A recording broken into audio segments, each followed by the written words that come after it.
Can you loan me $5? I haven't eaten in 3 days. Mom said, leaving me stunned. What did that mean? I was confused. I will not lend it. No way. Next to me, Jackson, shaking and wide-eyed, erupted in anger. How can you not lend just $5 when she hasn't eaten anything?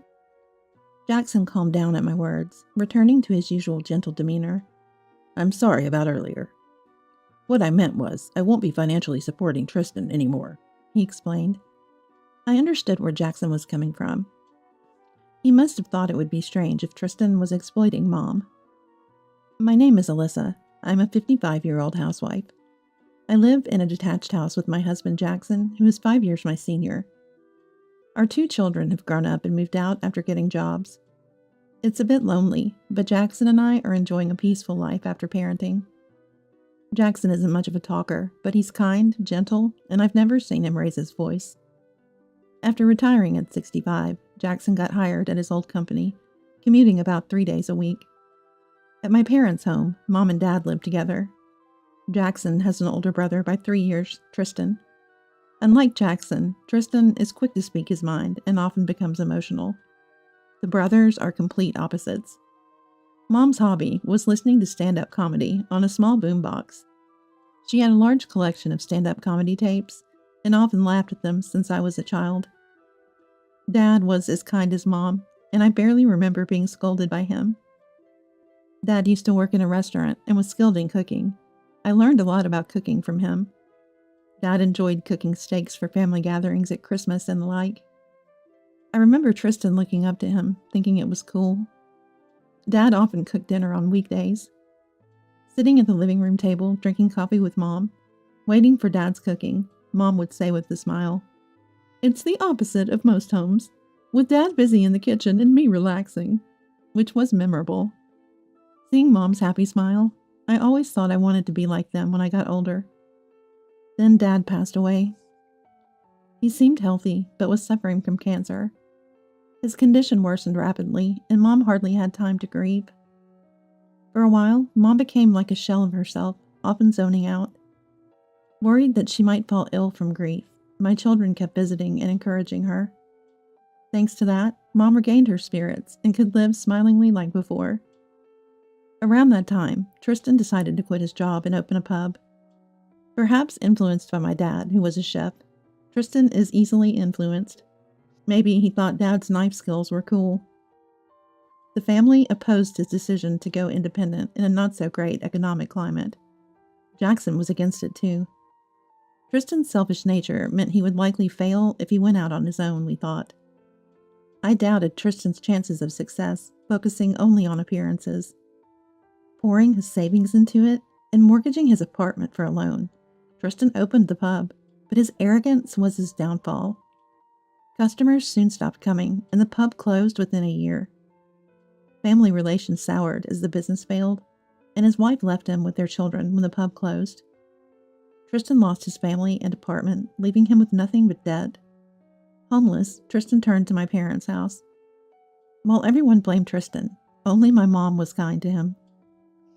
"If you have nowhere to live, you can stay with us," she offered, suggesting they live together. I was more worried than opposed. I could easily imagine Mom being troubled by Tristan's selfish and headstrong nature. Jackson shared my concerns, but to Tristan, it was as if luck had finally turned his way, and he moved in regardless. Looking back, this kindness would lead to unfortunate outcomes.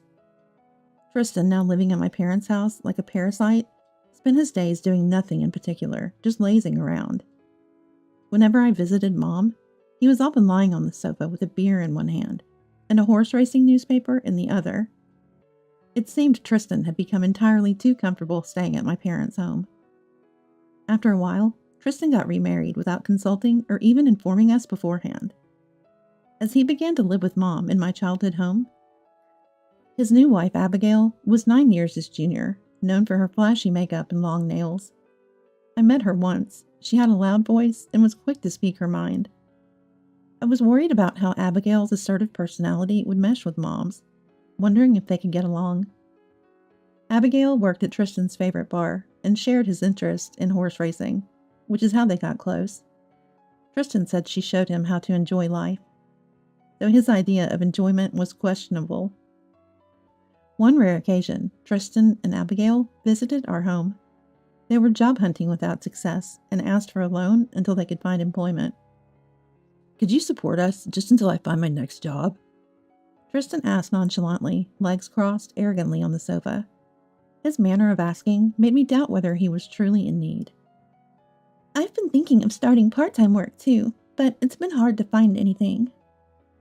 Abigail's tone was humble, yet something seemed off. I also noticed the expensive brand-name bag Abigail carried, which bothered me. Indeed, Tristan had lost everything after his business failure. That much was true. All right, we'll help, but please make an effort to find work. Jackson must have had his reservations, but decided to support Tristan, his only brother.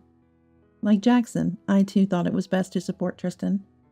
We decided to provide Tristan and his wife with $2,000 a month for living expenses, money we had saved for our retirement, choosing to give it without mentioning anything. I believed this bad situation wouldn't last forever. Jobs would be found, the need for financial support would end, and they might even start repaying us, I hoped. In hindsight, my optimism was perhaps too great.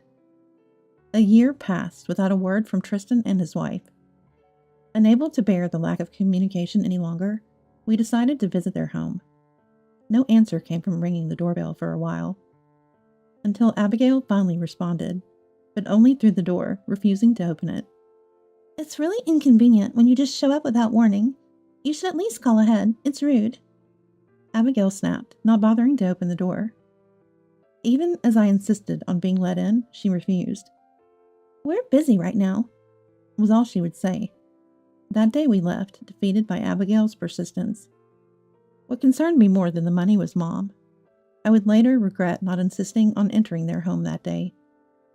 A shocking event occurred just a few days after our visit to Tristan's. That day, a hurricane was passing through, with heavy rain and wind lashing outside. We had closed the shutters early and were hunkered down at home. Deep into the night, startled by the rain and wind hammering at the shutters, the doorbell rang repeatedly. Ding dong! Ding dong! Ding dong! Ding dong! Wondering what was happening, I decided to check on it, thinking it might be Tristan. Looking through the doorbell monitor, I saw Mom, drenched in the rain. Alyssa, help me!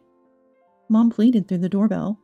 Rushing to the door, Jackson and I opened it to find Mom soaked, hair a mess from the storm covered in grass and leaves, wearing sandals with her feet full of small cuts. Can you loan me $5? I haven't eaten in 3 days, Mom said, leaving me stunned. What did that mean? I was confused. I will not lend it, no way. Next to me, Jackson, shivering and wide-eyed, erupted in anger. I was at a loss for words at Jackson's firm refusal. Mom shrank back at Jackson's overly stern tone. She looked like she might collapse at any moment.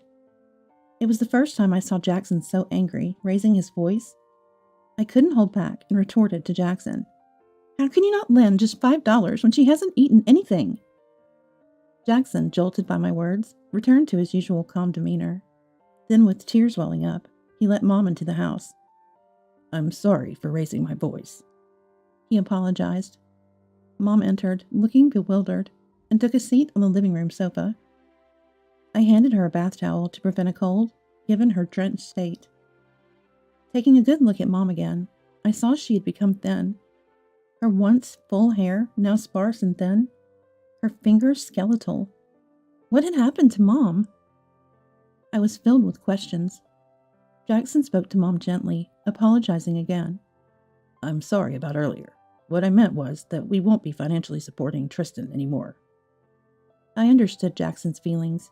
He probably thought it wouldn't be odd if Tristan was exploiting Mom. But right now, my concern was Mom. Mom, are you okay?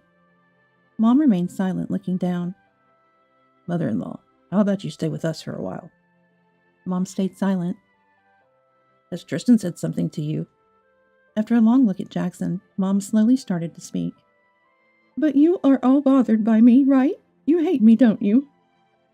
Confused by Mom's inexplicable words, Jackson and I exchanged puzzled looks. Why would she think that? Mom continued, looking at us sternly. You and Jackson have come to hate me. That's what Tristan told me. What are you talking about? That's not true at all. I couldn't help but respond. There's no way we would hate our beloved Mom. Mom began to cry, sobbing.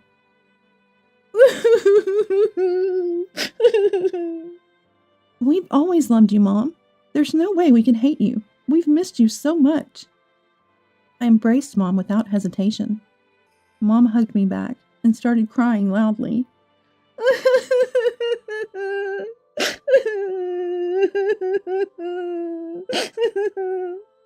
She talked about trying to leave the house in the middle of the night like a sleepwalker, wanting to see me.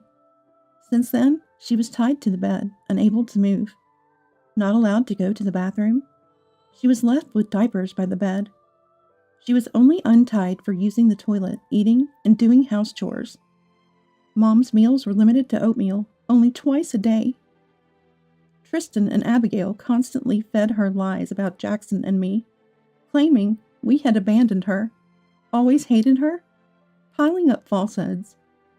They would leave Mom restrained and not return, leaving her without food for 3 days. Unable to shower or use the toilet, she was forced to rely on diapers. Believing her life was at risk, Mom managed to free herself and escape. Hearing the shocking extent of her suffering, we were speechless. Such cruelty was beyond human. Were Tristan and his wife devils? All I felt was immense pity for Mom. Considering the distance, it would take an hour on foot under normal circumstances. Much longer for Mom, especially during a hurricane.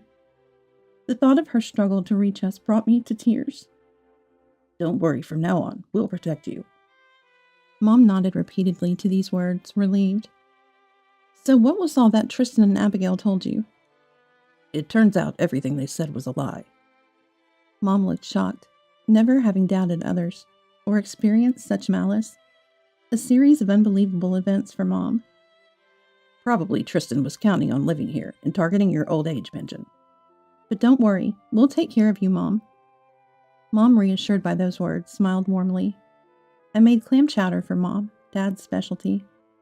Mom murmured nostalgically. It brings back memories. Savoring it. Jackson, tears in his eyes, muttered to himself while looking at Mom.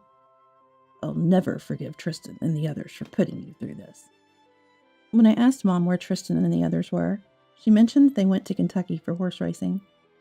It seems there's a big race tomorrow, so they probably won't return until then. Jackson and I began plotting our retaliation. The next morning, I prepared Dad's recipes for breakfast for Mom. Mom, who had lost her appetite, ate only a little, but commented, It's been a long time since I've had something this delicious. Seeing Mom eat with a smile made my heart ache even more. How could someone as kind and unsuspecting as Mom have gone through such hardship? After finishing her meal, Mom quietly started to speak. They said they didn't like my attitude. Too pretentious. They kicked me. I gasped in shock. How could anyone do something so terrible? My heart ached with sorrow for what Mom had endured, and tears spilled over. Mom tenderly wiped away my tears. Alyssa, I'm sorry for bringing this up. Mom looked down, apologetic. Mom, it's not your fault. We'll protect you from now on. You won't have to go through this ever again. Mom looked at me with a smile. I returned the smile to Mom. After breakfast and calming down, I took Mom, who had showered, to the hospital. The diagnosis revealed severe malnutrition and dehydration. Given her age, hospitalization was advised, so Mom was admitted for a few days. No other illnesses were found, and she could be discharged soon once her nutrition improved. However, the doctor, after examining Mom, asked about her living situation in a stern tone. I detailed the circumstances Mom was in. The doctor suspected I might be abusing her. After my explanation cleared up the misunderstanding, the doctor smiled and said they would contact social services. Abuse was strongly suspected. This was exactly what I had hoped for, so I readily agreed. Soon, a social service agent arrived and discussed Mom's diet, confinement, and the violence she suffered. Mom's body had bruises all over. The agent, shocked by the severity, said they would consult with the police. Watching Mom sleep peacefully, I regretted not noticing sooner and visiting her, my tears streaming down my face. Mom, I promise we won't forgive them. They will pay for this. I gripped my mom's frail hand tightly. Mom woke up and smiled at me. When you go to my house, please bring the boombox and the stand-up comedy tapes, all of them. Those were Mom's favorites. I nodded firmly. The next morning, Jackson and I headed to Tristan's family home. My anger surpassed my sadness. But Jackson was even angrier than I was. We thought no one was home when our doorbell presses went unanswered, so we were about to leave when a sleepy voice finally responded. Knowing Tristan and the others were inside, we used the key we had to open the front door and entered. Abigail, surprised to see us in the living room. "What are you two doing here all of a sudden?" exclaimed. When I confronted Abigail with, "What's wrong with the children visiting their parents' home?" she hesitated, saying, "Well, it's not that, but..." trailing off. Looking around the house, it was overflowing with trash, and the smell of rotten food hit my nose. The floor felt sticky. "Such a mess. When do you ever clean up?" Jackson asked in astonishment. Tristan, lying on the sofa, clicked his tongue at us. "That old lady doesn't clean up," Tristan mumbled, to which Jackson sharply responded, "Hey, you had mother-in-law take care of even the trash." Jackson glared at him with piercing eyes. Tristan covered his mouth, realizing his mistake, and left the living room. Jackson hurled words at Tristan as he walked away. "Your breath smells like alcohol. Have you been drinking all night?" I took another look at Abigail. Abigail's hair was disheveled. Her shirt was stretched out at the neck, revealing her undershirt. Her makeup seemed not fully removed, with black smudges around her eyes. Noticing my scrutinizing gaze, Abigail, perhaps embarrassed, looked down with a sour expression. "When you visit someone's house, it's common courtesy to call ahead. It's annoying otherwise." Abigail picked up a barely smoked cigarette from the ashtray and lit it. "So your idea of normal is sleeping past noon without cleaning?" Abigail was at a loss for words. As Abigail struggled to respond, Tristan came back, shouting loudly, "Hey, where'd that old lady go?" He must have just realized the bed was empty. "We're taking care of her. She was in such bad shape nutritionally that we had her admitted to the hospital. A little later, and it could have been life-threatening." I exaggerated a bit about Mom's condition. Tristan glared at Abigail. "That's what I said. You went too far." Abigail, fed up, retorted to Tristan, "You're the one who said to tie her up because she's noisy at night." "Besides, it's her fault for not helping out around the house, even though we feed her." Listening to them start insulting each other, I felt an unbearable anger. "Mom hadn't eaten for 3 days, and she had no money at all. It's too much." "It can't be helped. Tristan doesn't work, so we have no income. We're saving money." Yet Tristan and Abigail looked well-fed and had healthy complexions, with fat around their bellies. "Despite that, you two are fat and look healthy." "And where have you been these past few days?" "Wherever we want to be." Abigail turned sullen and evasive. Jackson picked up a horse racing newspaper nearby and threw it at Tristan. "You were at the horse races in Kentucky. We already know." Tristan scratched his head, looking uncomfortable. "Well, that's, Seeing Tristan and Abigail's unrepentant, parasitic way of life, stealing from others, filled me with anger and tears. While Mom was wasting away, you two didn't work, living off the money we sent and Mom's old age pension, going out and about. Jackson, too, must have been furious, raising his voice to denounce Tristan. "You didn't even provide mother-in-law with proper meals, tying her to the bed at night." According to Mom, Tristan and Abigail had been living a slothful life, squandering the money Jackson sent and Mom's old age pension on drinking, gambling at horse races and casinos. "Where's your proof? The old lady must be making it all up." Abigail came at us aggressively. Is this Abigail's true nature? Reluctantly, I decided to present the evidence. I brought the boombox Mom cherished from the bed she had been sleeping in to the living room. In the living room, I inserted a stand-up comedy cassette tape into the boombox. Why? How does stand-up comedy prove anything? Gonna teach us a lesson, comedian? Tristan and Abigail looked at me with a sneering smile. I pressed the play button regardless. Just tie her up. We're going to make a killing at the horse races in Kentucky, so behave. See, if you don't behave, you'll hurt like last time. When we get back, tell us where the banking card and seal are. Really? Can't find it anywhere. Where did you hide it? What came out of the boombox wasn't stand-up comedy, but an audio recording of Tristan and Abigail abusing Mom. Mom had recorded the abuse over the stand-up comedy tapes. That's why she wanted them brought to her. Hearing this recording, Tristan and Abigail collapsed to their knees, as if all strength had left them. Was this what Tristan called the joy of life? Mom has become so thin, almost just skin and bones, all because of you two. We don't know anything about that, Abigail shouted back at us loudly. As Jackson and I looked down on Tristan and Abigail, the doorbell rang. Ding dong! They're here. I headed to the door. I returned to the living room with the police and a social services officer. Faced with the unexpected visitors, Tristan and Abigail looked shocked. The social services officer showed Tristan and Abigail the hospital's diagnostic report and the doctor's opinion. The police went to check the bed. You've committed a serious crime. You'll be paying for it from now on. Let the police thoroughly investigate and see for yourself how terrible the things you've done are. We also handed over the cassette tape that recorded the abuse to the police. Tristan and Abigail will be judged for their crimes accordingly. Jackson spoke to Tristan. We won't be sending money anymore. We're cutting ties with you. This house belongs to Mom. We're going to sell it. Don't come back here. Suddenly, Tristan bowed deeply. Perhaps he finally realized his situation. Alyssa, if we lose this house, we'll have nowhere to live. I'll really look for a job this time. Please forgive us. Abigail also bowed deeply.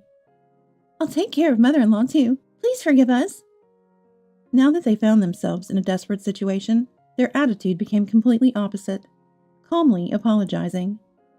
It's too late. We can't trust you two anymore. Please, just this once. Forgive us this one time. How long will they keep saying just this time? Do they think we'll relent? You will pay for your crimes no matter what. Don't ever contact us again. Jackson pulled out a debit card from the box containing the cassette tapes. Is this what you were desperately looking for? The debit card contained the money Dad and Mom had saved diligently and Dad's life insurance. I pulled the debit card out from between the boombox and showed it to Tristan and Abigail. So it was there all along. If only we had that. Wow. Tristan and Abigail began to cry out loudly. Even as the police took Tristan and Abigail away, they continued to insult each other. A futile effort till the end. They were crying and wailing as they were forced into the police car and taken away. The evidence against Tristan and Abigail included not just the audio recording of abuse, but also the restraints found on the bed. Additionally, the loud yelling of Tristan at night and Abigail's shrill screams, as reported by neighbors, served as testimony to the abuse. Further investigation revealed that a substantial life insurance policy had been taken out on Mom, leading to intense interrogations day after day. The police, calling it an inquiry, informed me of this. They were likely to be found guilty and face a severe sentence. Tristan and Abigail will be spending some time in prison. I hope they reflect on their crimes and make amends. We are seeking damages from Tristan and Abigail. After their release, they will have to make payments for the rest of their lives. I told Jackson I wanted to live with Mom. He gladly agreed. Yeah, let's live with Mother-in-law. We decided to consult with Mom and use the money from selling the house for renovations. Although Mom, Jackson, and I are getting on in years, it's the start of a new chapter in our lives. It feels exciting. Mom seems excited too, smiling as she says, "A bigger kitchen would be nice," discussing the house layout with the architect. Our peaceful days continued until our eldest son's wife announced her pregnancy. She wants to raise the child at home after giving birth. Her parents are on an overseas assignment, so they've turned to us for support. For me, it's my first grandchild, and for Mom, her first great-grandchild.